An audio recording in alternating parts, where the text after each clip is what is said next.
Hi guys, James at RampantLionReviews again for you today with another beer review. For this one we are going to stick to Sweden and we're going to head up towards Stockholm for this review, the capital city, and we're going to go and have a look at another beer from a brewery that I'm guessing most of you watching the channel will have heard of before. I've reviewed numerous beers of theirs on the channel before, and this is one that I am particularly curious about actually. So for this review then we are going to return to Omnipollo and we're having a look at the latest instalment from the Bianca series. So the Bianca beers are what Omnipollo have dubbed the Lasse Gose series. This particular version is the Bianca Guava Lychee Passionfruit Lasse Gose, to give it its full name. It comes in at 6% ABV, and as I think you've gathered already, this one is a nice big kind of fruited Gose beer. So really curious to see how this one turns out. The last member of the Bianca series that I reviewed from these guys was the Blueberry Maple Pancake, and that turned out to be very nice. I don't know why it took me so long to review one of their more kind of fruity sour type beers,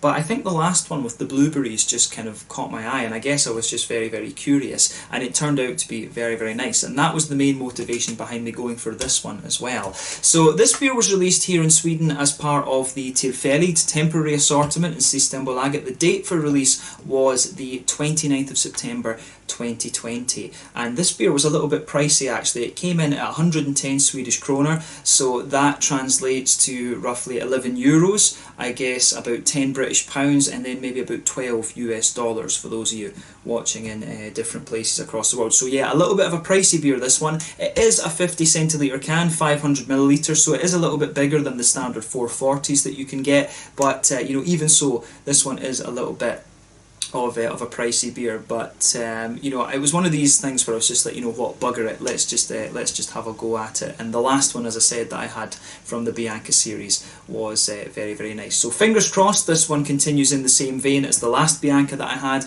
and I really hope that you guys enjoy my take on this beer as well. I'm very curious to see how the guava, the lychee and the passion fruit all kind of mold together in this beer. So yeah, let's see how we get on then. So as always with my reviews, I'll tell you a little bit about the brewery before we taste the beer. If you want to get straight to the tasting, just fast forward. All the usual links are in the video description below. That's the brewery website, the link to my other reviews that I've done from Omnipollo before, and you will no doubt see more added to that list in the fairly near future. There's all the usual social media down there as well. If you want to see more reviews, do please consider subscribing to the channel. The whole channel, of course, has a geography-based tagging system, so you can go into the homepage and search for beer based on country, city, state, county, province, prefecture, whatever it is you're interested in. Do check out the playlists of beers from different countries. There is one there for all the Swedish beers that I've reviewed for you. That's constantly being added to, and as always, please do get in touch and let me know some of the other beers and breweries that you guys would like to see me review. It's always great to hear from you guys that are watching the videos, and the support that you show the channel is hugely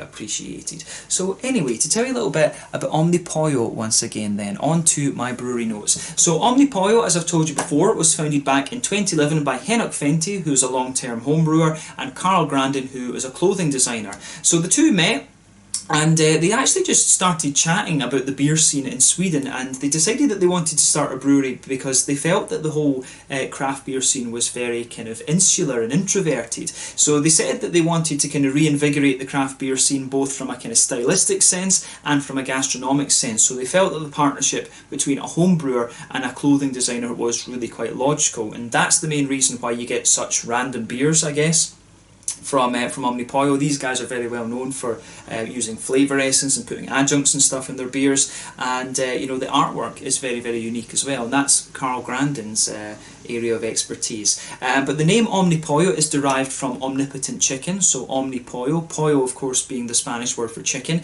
and these guys until very recently were mainly gypsy brewers, and they still brew a lot of their beers in different places as well. So early on they opened up the Omnipollo's Hat in Stockholm, which is a collaboration with Pizza Hut, and this is quite popular in the city actually, and they've got many different Omnipollo beers on tap that you won't find elsewhere, as well as having some really nice pizza. I have been there with my dad before, and the next time that I go there I will make sure that I film a little bit of an out and about video for you, because it is pretty damn nice actually. So that's one of my out and about places that I plan to hit in Stockholm. But in 2019 they also opened up another bar in Hamburg down in Germany. which is apparently doing very, very well. And they've also got a bar in Gothenburg these days as well, Göteborg. And at the moment, very recently, they just opened up their bar in Tokyo over in Japan, actually. So the next time I'm in Tokyo, which usually is at least maybe once a year or once every 2 years, something like that, I should get to the Omnipollo bar and check that out. It would be really, really cool to film a little out and about video there, actually, because of how many Swedish beers I've reviewed for you here on the channel. But yeah, it would be cool to go and visit Omnipollo Tokyo, actually, and I'm very curious to see where they expand beyond this. But the most exciting announcement from these guys recently came in March of 2020, and they announced that they would open their own brewery in Sundbyberg, which is in the northern part of Stockholm, if I remember rightly.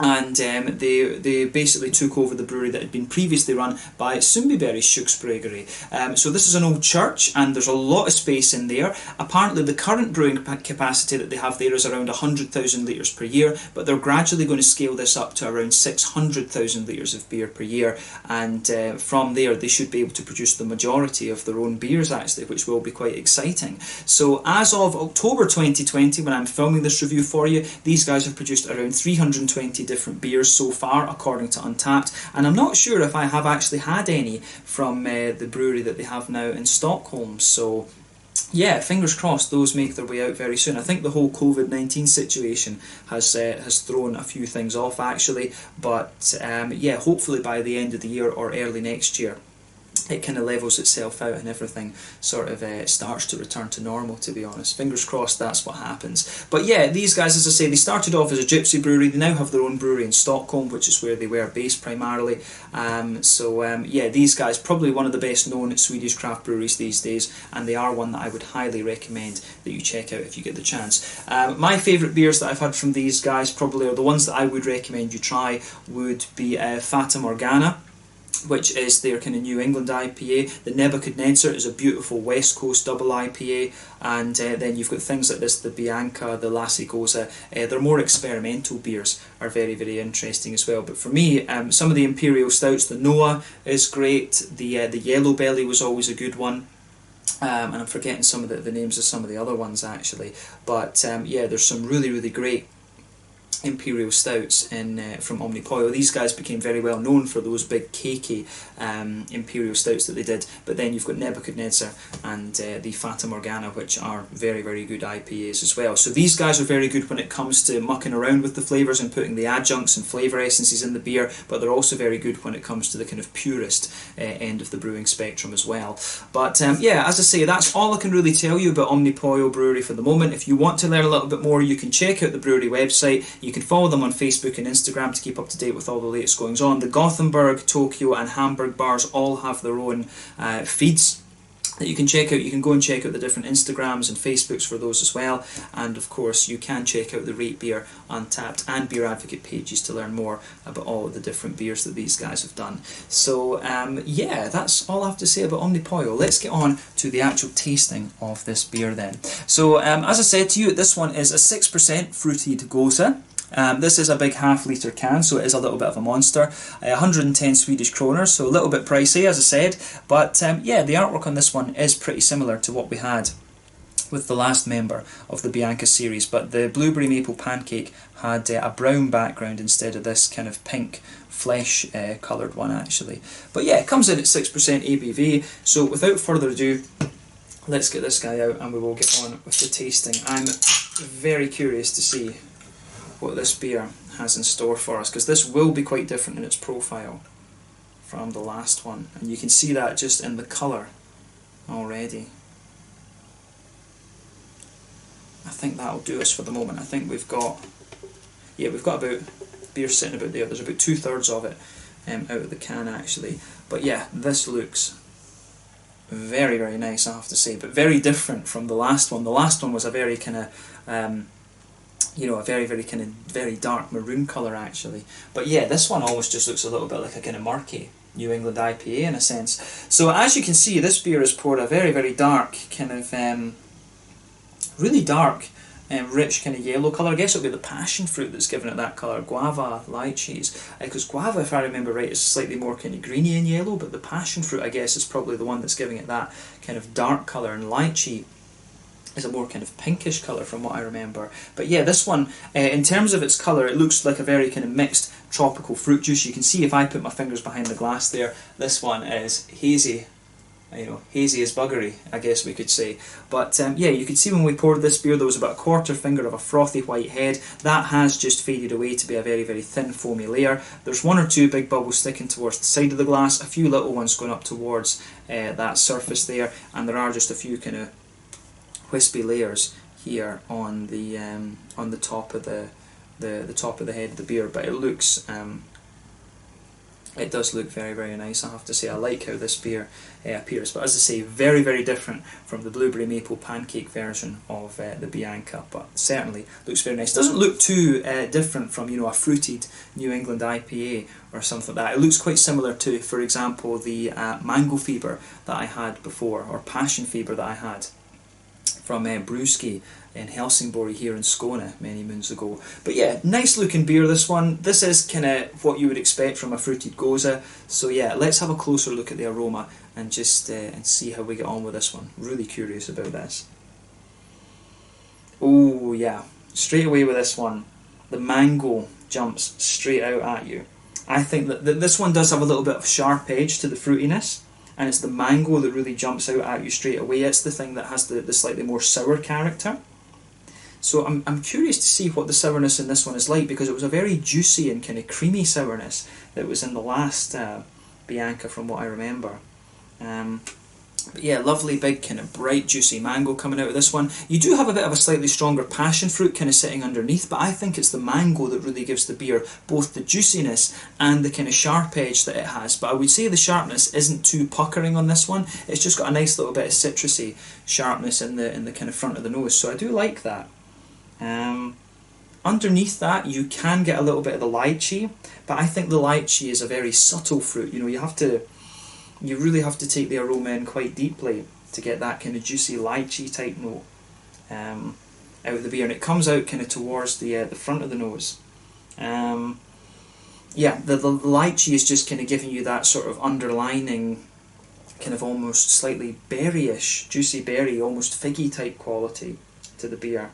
But yeah, the fruits that really stand out in this one, the mango is very obvious, I would say, and you do get a wee bit of the slightly darker passion fruit kind of around the sides of the nose, if that makes sense. So yeah, the lychee definitely a bit more subtle, the mango very obvious, and the passion fruit, I think, is definitely acting like the anchor in this one. As I've said to you in other reviews, when it comes to these big fruity Berliner Weisses and Goses and stuff, I find that the aromas are very straight shooting. I don't find these to be the most complex of beers in terms of the aroma, but if they're done well, then they can be absolutely beautiful. I mean, you know, there's many breweries in Sweden these days that are doing these. Morgendagens, Duck Pond are doing some really nice examples. Brewski have done these kind of beers as well. Örebro Bräuhus, and now in Malmö there's Elm 11 as well, who are doing some really nice examples of these kind of beers.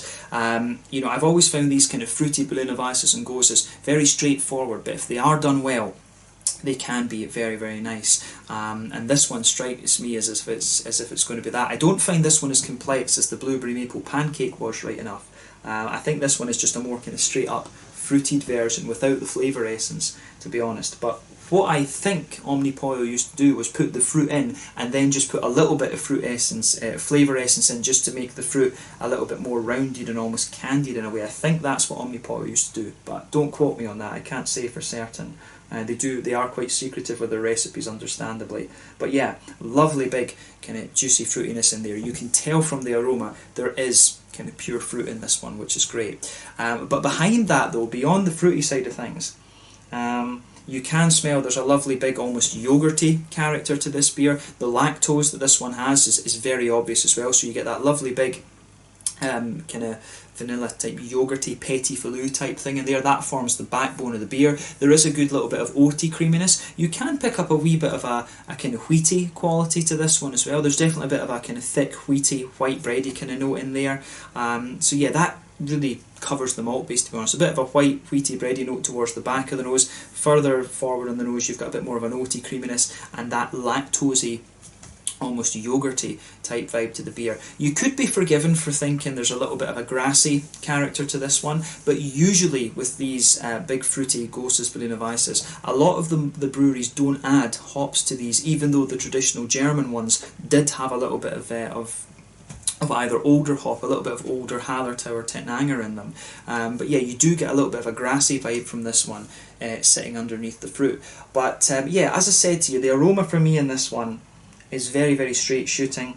I think I've described it fairly in depth already, but take a little bit of time to enjoy that, and just take a little bit of time to just enjoy that, and go for it. I mean, very, very straightforward aroma in my mind compared to some of the other ones that you can get from Omnipollo, but I think it works.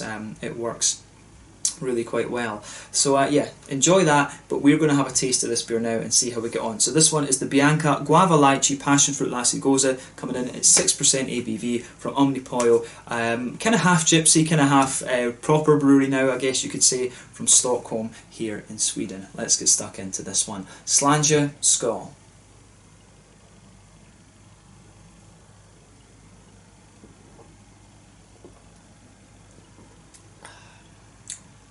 Oh yeah, that's a beautiful, beautiful beer. Once again, I can tell you from one sip, I don't regret paying the 110 kroners for that. No way. Yeah, this is like a kind of kid in the sweet shop moment. This is like the kid goes into Hemmakväll or Candyland or whatever one it is that you have. Kid at a pick and mix, basically.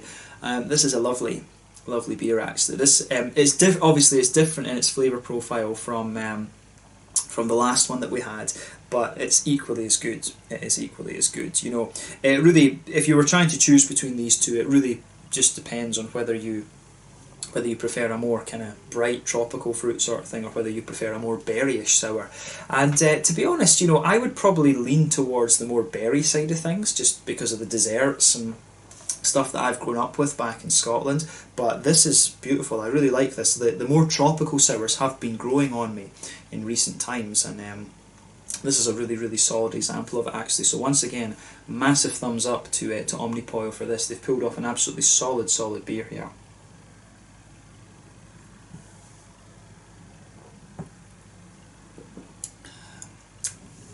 Yeah,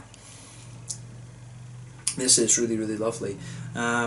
And this is just one of the things, I mean, I do think there's a mixture of kind of flavour essence in this and the pure fruit, because the flavour is just ridiculously full. And the sour side of the beer, I think, is very nice. I would say that the sour side in this one is a little bit more obvious than I remember the blueberry maple pancake one being. But, you know, to be honest, you are going to get that when this is a pure fruit one, rather than having some of the more candied flavour essences in the beer. But yeah, as I say, thumbs up to Omnipollo for this. If you get the chance to try this, yeah, it is going to be a little bit pricey, but go for it. I think in Sweden we're quite lucky. I have seen these beers going for like 18 euros in the web shop. I think that's what they cost if you buy them straight off Omnipollo actually. Their web shop is based in Germany, and I think a can of this costs about 18 euros. So yeah, I think that is a little bit pricey. If it's about 10, 12 euros, I'd say yeah, fair enough, go for it as a treat. But yeah, think about it. But you know, I would say in terms of flavour, this is a really damn good beer actually. Very, very nice.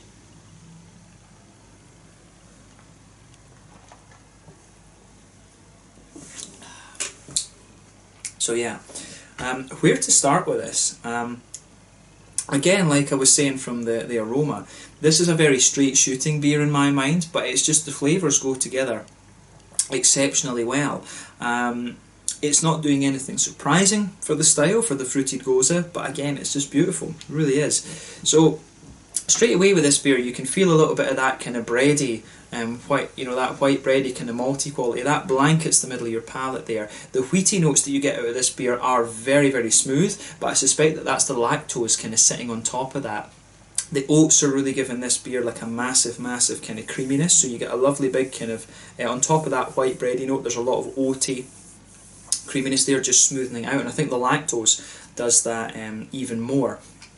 And so that, in the middle third of your palate, you've got that, but it just feels a little bit more thick. It just feels a little bit thicker on the it feels a little bit kind of thicker, if you like, on the back third of your tongue, definitely.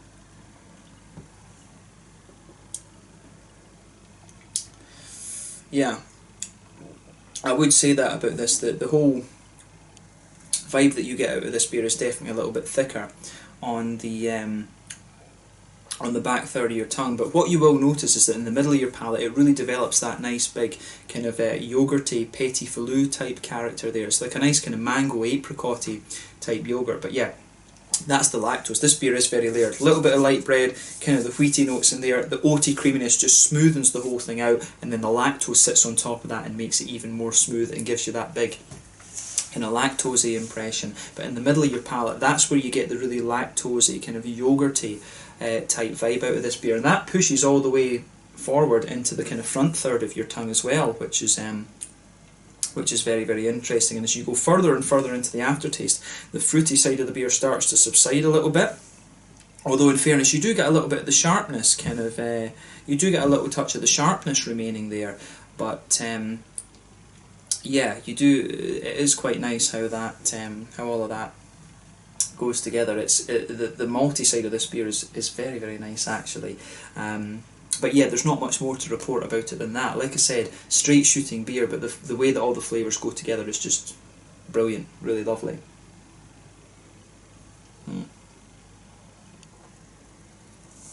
So yeah, this beer I'm pretty sure doesn't have hops in it, just from the way everything's going together. So yeah, there's not much going on the back third, on the back kind of corners of your palate, but as you move further forward, you do get a wee touch. Could be placebo right enough, but you do get a wee tiny bit of like a floral character. Then round the front curve of the palate, you could be forgiven for thinking that there's a little bit of grassiness there, definitely. But when you take the beer in, you do get a little bit of sharpness. You do get a wee bit of that citricy, kind of lemony citricy sharpness that you would expect of the Gose.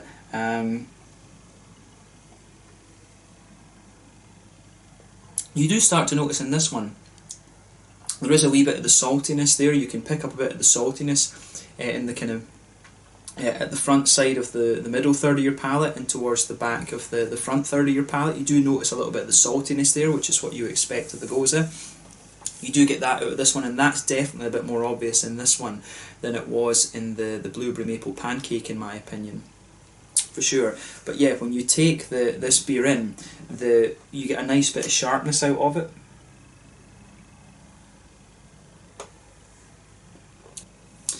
Right guys, sorry for the edit there. Camera just decided again it's going to play silly buggers. It just does that sometimes. It's quite annoying. But yeah, on to the fruity side of this beer then, and this is where it gets quite interesting. So the fruity side of this beer is lovely. I mean, when you take this beer in, you get that, pardon me, you get that really almost citricy type fruitiness out of it, and it feels like the guava is kind of just surrounding the sort of lemony citricy side of things that you're getting from the yeast in this one, which is really interesting.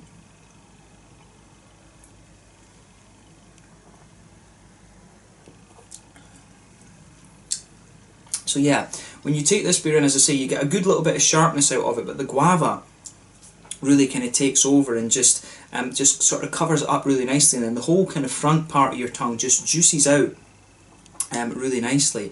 And then yeah, the guava is kind of sitting and it sort of goes around the kind of front edge of your tongue there, which is really nice. And then when you go further back, that's when you get a little bit more of the kind of pungent passion fruit. But when you go towards the back of that front third of your tongue, if you like, that's where you can pick out the slightly more kind of pungent passion fruity flavours. And as you gradually make your way forward, you do find them lingering. They get a little bit more oily, but then almost on the front half of that front third of your tongue, that's where you get a little bit more of the kind of oily, juicy lychee side of things out of this beer. But yeah, the guava, I think, is really quite kind of juicy and nice, and it really just kind of holds the whole beer together. The guava in this one is the glue that holds this beer together, if you like. It has a really nice kind of antagonistic effect with the more lemony citric qualities that the yeast has, and for me that's a real kind of thing about the beer.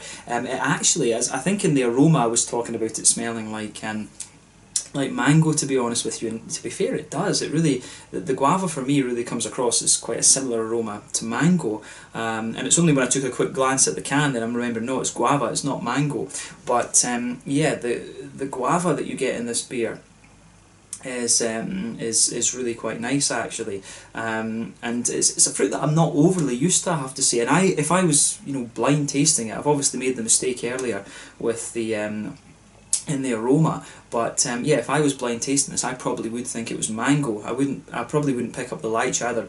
I think I would get the passion fruit and the mango out of this one, but I don't think I would get the lychee, to be honest with you, and I definitely wouldn't get the guava, as you've seen, because I've mixed it up with the mango. But yeah, the fruity side of this beer for me is really nice in that sense, and I like the big oily and juicy character that it has as well actually. So yeah, fruity side of this beer for me is very, very nice. And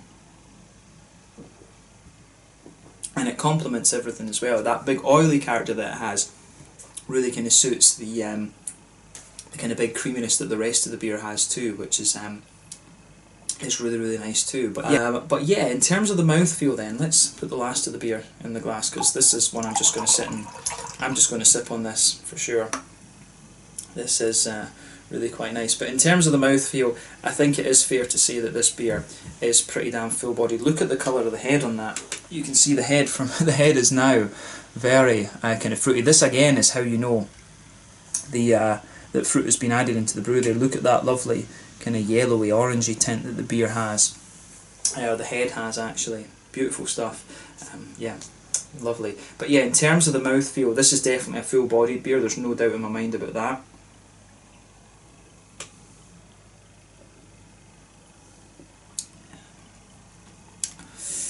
Yeah, full-bodied beer. Carbonation is very smooth. The yeah, the how would you say, it's really a big, very, very creamy and very thick mouthfeel that you're going to get out of this. There's no other way to describe it other than full-bodied. Just big creamy beer, this one. In terms of bitterness, you've probably got like 2 or 3 IBUs or something like that, although it probably technically has none, or it's brewed to have none, but I would say that it's very unlikely that it's got absolutely 0 IBUs. There probably will be 2 or 3 IBUs in here, just going from how the mango does have a little bit of sourness and stuff to it, and bitterness, and the passion fruity notes do as well. So yeah, probably very, very low in IBUs anyway, but a lovely big oily, juicy, fruity character. Then you've got that big kind of thick yogurty creamy note out of this one, which is absolutely lovely. Yeah, but massive thumbs up to Omnipollo for this one. If you like a big kind of creamy, juicy, fruity Gose, you are really going to enjoy this one. It does have a wee bit of the salty dryness to it as well, in fairness, but that complements all the other flavours really, really well in my mind. So yeah, let's just leave it at that for the tasting part of this video then. So yeah, this one was the Bianca Guava Lychee Passionfruit for this one. I think I've been talking a lot about mango in this review actually, so guava. Yeah, that's kind of crazy. I've been talking a lot about the mango, so it's not. It shows you how easy these. Shows you how easy it is to kind of mix up the fruits in this one actually. So that's kind of interesting. Yeah guys, sorry about the edits in this one, just wasn't having much luck with this video, as sometimes happens. But yeah, thank you again for watching my beer reviews. Until the next time, please like, subscribe, share, all the usual YouTube stuff. Let me know your own thoughts on this beer in the comments section below. Let me know what your favourite beers are for Omnipollo, and do let me know what your favourite member of this Bianca series is as well. It's one that's really kind of piqued my interest quite recently, and I do plan on trying the other ones that come out after this actually. I think this is a really, really interesting series, and I'm really getting into these kind of big fruity Gose and you know, Berliner Weisses and things like that these days. So yeah, we'll be keeping an eye on this series going forward. But yeah, thanks again for watching. Check out my social media, check out some of the Omnipollo beers and the Bianca series if you get the chance. They are a little bit pricey, but they are most definitely worth it. So keep your eye out for those, and I'll catch you guys very soon. This one was the Bianca Guava Lychee Passionfruit Lasse Gose, coming in at 6% ABV from Omnipollo in Stockholm here in Sweden. Until the next time, slange just now, and I'll catch you guys later. Slange, skål, cheers.